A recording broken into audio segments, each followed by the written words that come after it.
కిషన్ అత్తులు దిల్దార్ వార్తలకి స్వాగతం. నా happy birthday కు నువ్వేం చేసినావురా? కనీసం పిప్పరమెంట్ కూడా ఇయ్యలే నాకు. నీ పుట్టినరోజుకు నా హడావిడెందుకు?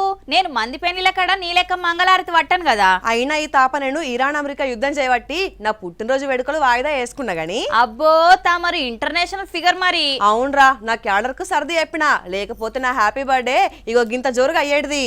ఎంత జోరుగా?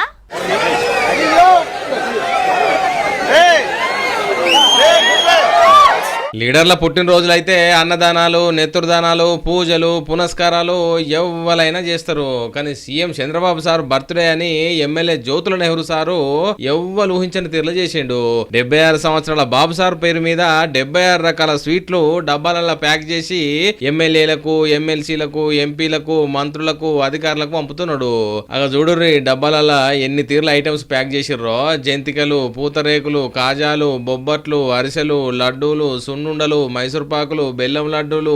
ఓ ఇది లేదు అది లేదనుకుంటా ఆంధ్రాల ఎన్ని తీర్ల స్వీట్లు ఉన్నాయో అన్ని తీర్ల తయారు చేయించిండు. 76 రకాల తీపి కానుకలతోటి ఒక్కసారి మా నాయకుడు ఇది శుభాశిస్సులు అందివ్వాలి అని చెప్పేసి కోరుకోవడం కోసం ఈ కార్యక్రమాన్ని తీసుకుని 76 రకాల స్వీట్లతోటి 76 సంవత్సరాలు పుట్టినరోజులు జరుపుకున్నటువంటి చంద్రబాబు నాయుడు గారిని మనసా వాచ ఆ తిరుమల తిరుపతి వెంకటేశ్వర స్వామి ఆశీర్వదించాలని, ఈ ఆంధ్ర రాష్ట్ర అభివృద్ధికే కాకుండా భారతదేశ అభ్యున్నతికి కూడా ఆయన మేధా సంపత్తు ఉపయోగపడే స్థాయిలోకి మంచి ఆరోగ్యాన్ని ఇవ్వాలి అని చెప్పేసి కోరుకుంటూ అందరి ఆశీస్సుల్ని ఆశిస్తూ ఈనాడు ఈ చిరు కానుక ప్రముఖులు రాష్ట్రంలో ఉన్నటువంటి ప్రముఖులకు అందరికీ కూడా సమర్పించుకోవడం జరుగుతుంది. మొన్నటి నుంచి ఇంకా బాబు సార్ పుట్టినరోజు సంబరాలు ఆంధ్రాల నడుస్తూనే ఉన్నాయి.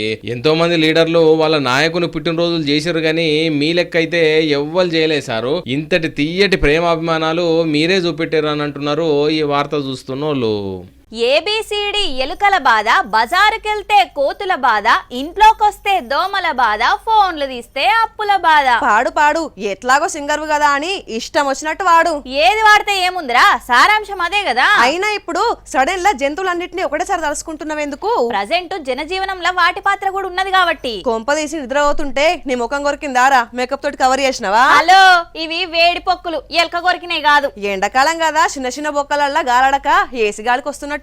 చల్లదనానికి ఏసీకి వస్తే ఐసీయూలకు ఎందుకు పోతున్నాయి? ఏదైనా హెల్త్ ప్రాబ్లం వచ్చిందంటావా మరి? ఐసీయూలకా? ఓయ్ అదేమన్నా వంట గది అనుకున్నావా అనే? అత్యవసర గది. ఎక్కువ చేస్తే కోసి కుట్లేస్తారు. ఏమనుకుంటున్నావో? మర్యాదగా మంచం మీదకెళ్ళి బయటికి వస్తావా? రావా? నడు. అరే నడు అంటుంటే అమ్మో గ్లూకోజులు పెట్టుకున్నట్టుగా హుషారుగా పరుగులు పెడుతుందిగా. మందుల వాసన బాగా నచ్చినట్టుకున్నది. ఇక కొరికిన కాడికి సాలు గాని అవతలికి వో, లేదంటే ఈ మందులు కాదు ఎలకల మందు పెడతారు నీకు.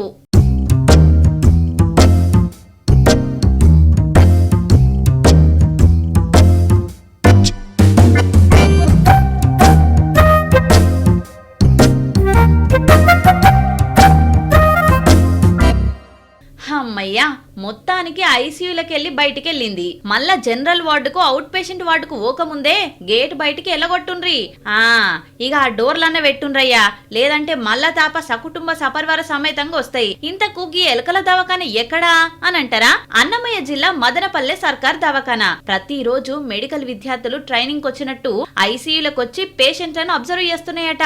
పెద్దసార్లు ఆ ఎలుకల బాధ ఏందో చూడుండ్రి, లేదంటే కొండ నాలుకకు మందు పెడితే ఉన్న నాలుక ఊసిపోయే కథ అవుతుంది.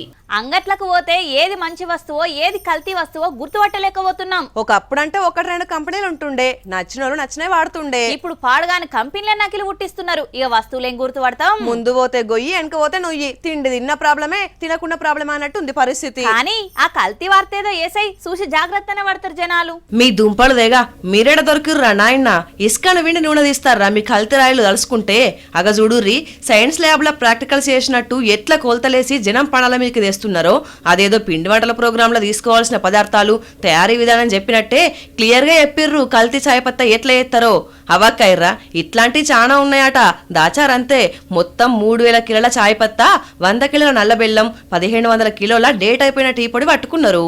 పౌడర్ లో ఈ కలర్ యూజ్ చేస్తున్నారు. ఈ colour sunset yellow, FCF, tartrazine, total dye colour, ఇలాగా కలర్స్ ఈ టీ పౌడర్ లో మిక్స్ చేస్తున్నారు. అలా ముఖ్య ఉద్దేశం అంటే ఈ చీప్ టీ పౌడర్ లో, ఎక్స్పైర్డ్ టీ పౌడర్ లో ఈ కలర్ మిక్స్ చేస్తే తర్వాత మంచిగా అరోమా వస్తుంది, తర్వాత మంచిగా కలర్ కూడా వస్తుంది. సో ఈ అన్ని మొత్తం చీప్ టీ పౌడర్ లో మిక్స్ చేసి వాళ్ళు రోడ్ సైడ్ వెండర్ కావచ్చు, స్ట్రీట్ వెండర్ కావచ్చు, తర్వాత హైదరాబాద్ లో ఉన్న చాలా ఫేమస్ ఉడిపి సెంటర్స్ కూడా వాళ్ళ నుంచి పర్చేజ్ చేస్తున్నారు. హైదరాబాద్ లా చాయ్ అంటే అదొక ఎమోషన్. అట్లని వెనక ముందు చూడకుండా తాగితే మాత్రం మోషన్స్ అని చెప్తున్నారు పోలీసోళ్ళు. అలా కలిపే కలర్స్ తోటి చాలా ప్రమాదమట. గోల్కొండ పరిధిలో పట్టుబడ్డారు ఈ ముఠా అంతా. ఇప్పుడున్న పరిస్థితులకు 100 ఏళ్ల ఆయుష్ 70-80 ఏళ్లకు పడిపోయింది. ఆయనతో కూడా బతకనిచ్చేటట్టు లేరు కదా ఈ బద్మాష్ గాళ్ళు. పొద్దున్న లేస్తే మంది ఆరోగ్యాలు ఎట్లా పాడు చేయాలనే చూస్తున్నారు. ఇవల్ల ఇలాంటి దిల్ దార్ వార్తలు మళ్ళొచ్చే దిల్దార్ వార్తల్లా మళ్ళా కలుద్దాం. అంతవరకు చూస్తూనే ఉండండి వనితా టీవీ. నమస్తే.